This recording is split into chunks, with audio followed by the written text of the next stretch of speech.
ನಿನ್ನೆ ಗೌರವಾನ್ವಿತ ರಾಜ್ಯಪಾಲರ ಬಗ್ಗೆ ಅಲ್ಲ, ನಿನ್ನೆ ಗವರ್ನರ್ಗೆ ಅವಮಾನ ಆಯ್ತು ಅಂತ ನೀವು ಇಲ್ಲಿ ಈಗ ಇವರಿಗೆ ಅವಮಾನ ಮಾಡ್ತಿದ್ದೀರಿ.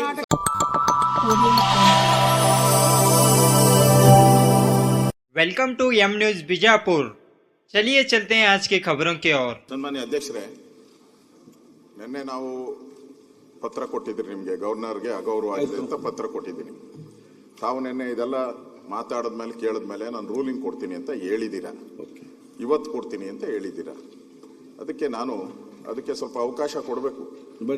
ಇಲ್ಲ ಈಗ ರಾಜ್ಯಪಾಲರಿಗೆ ಒಂದು ಕೆಲಸ ಹೇಳಿ. ಸನ್ಮಾನ್ಯ ಅಧ್ಯಕ್ಷರೇ, ನಿನ್ನೆ ಗೌರವಾನ್ವಿತ ರಾಜ್ಯಪಾಲರ ಬಗ್ಗೆ ಅಲ್ಲ, ನಿನ್ನೆ ಗವರ್ನರ್ಗೆ ಅವಮಾನ ಆಯ್ತು ಅಂತ ನೀವು ಇಲ್ಲಿ ಈಗ ಇವರಿಗೆ ಅವಮಾನ ಮಾಡ್ತಿದ್ದೀರಿ. ಮುಗಿಲಿ, ಪ್ರತಿಪಕ್ಷ ಮಾತಾಡಲಿ, ಅವರು ಪ್ರತಿಪಕ್ಷ ನಾಯಕರು ಆಯ್ತು. ಈಗ ಒಂದು ಪ್ರತಿಪಕ್ಷ ನಾಯಕ ತಾವು ಹೇಳಿದ್ದೀರಿ. ಇಲ್ಲ ಅಧ್ಯಕ್ಷರೇ, ಒಂದೇ ನಿಮಿಷ. ಆರಾಮ್ಸೆ ಈ ಅಧಿವೇಶನ ಏನ್ ಬಿಲ್ಗಳಿಲ್ಲ, ನಿಮ್ಮ ಮೇಲೆ ಒತ್ತಡ ಇಲ್ಲ, ಆರಾಮ್ಸೆ ಮಾಡಿ. ಕೂಲಾಗಿ ಎಲ್ಲದರಲ್ಲೂ ಅರ್ಜೆಂಟ್ ಆಗಿದ್ರಿ, ಇದು ಅರ್ಜೆಂಟ್ ಇಲ್ಲ ಏನೇನು. ಅದರಿಂದ ಇಲ್ಲ ನಗ್ನಗ್ತಾ ಇವತ್ತು ನಗ್ನಗ್ತಾ ಬಂದಿದ್ದೀರಾ, ನಗ್ನಗ್ತಾರ ಹೋಗ್ಬೇಕು ನೀವು ಇವತ್ತು ಪೂರ್ತಿ. ಅಧ್ಯಕ್ಷರೇ, ಒಂದೇ ಕೆಲವೇ ವಿಚಾರ.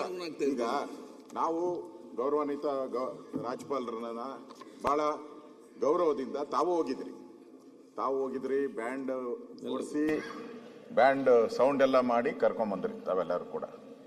ಅವರು ರಾಜ್ಯಪಾಲರ ಭಾಷಣವನ್ನ ಎಷ್ಟು ಹೇಳಬೇಕು ಅಷ್ಟು ಹೇಳಿದ್ದಾರೆ, ಕೊನೆಗೆ ಜೈ ಹಿಂದ್ ಅಂತ ಹೇಳಿದ್ದಾರೆ. ಹೋಗ್ಬೇಕಾದ್ರೆ ನೀವು ಜೊತೆಲಿ ಬಂದಂತ ಅಷ್ಟು ಜನ ನೀವು ಕರ್ಕೊಂಬರೋವಾಗ ಗೌರವಿತವಾಗಿ ಕರ್ಕೊಂಬಂದ್ರಿ. ಹೋಗ್ಬೇಕಾದ್ರೆ ನೀವು ಯಾರು ಅವ್ರ ಬೆಂಬಲಕ್ಕೆ ಬರ್ಲಿಲ್ಲ. ಯಾರು ಹೇಳಿದ್ದು? ನಾನೇ ಹೇಳ್ತಾ ಇದ್ದೀನಲ್ಲ, ವಿಡಿಯೋ ನೋಡಿ, ನೀವು ವಿಡಿಯೋ ನೋಡಿ ಅಧ್ಯಕ್ಷರೇ, ನೀವು ದಾಖಲೆ ನೋಡಿನೇ ಮಾತಾಡಿ. ಇಲ್ಲಿ ವಿಡಿಯೋ ನೋಡಿ, ಇಲ್ಲಿ ಹರಿಪ್ರಸಾದ್ ಅವರು ಹೇಳಿದ್ದಾರೆ ನನ್ನ ಬಟ್ಟೆ ಎಲ್ಲ ಹರಿದಾಕ್ಬಿಟ್ರು ಅಂತ. ಅಲ್ಲ ಇರ್ಲಿ, ಬಟ್ಟೆ ಹರಿದಾಕಿದ್ರೆ ವಿಧಾನಸಭೆಯಲ್ಲಿ ಬಟ್ಟೆ ಹರಿದಾಕಿದ್ರೆ ದೊಡ್ಡ ವಿಚಾರ ಅಲ್ಲ ಅಧ್ಯಕ್ಷರೇ. ಒಬ್ಬ ಸದಸ್ಯ, ಸೀನಿಯರ್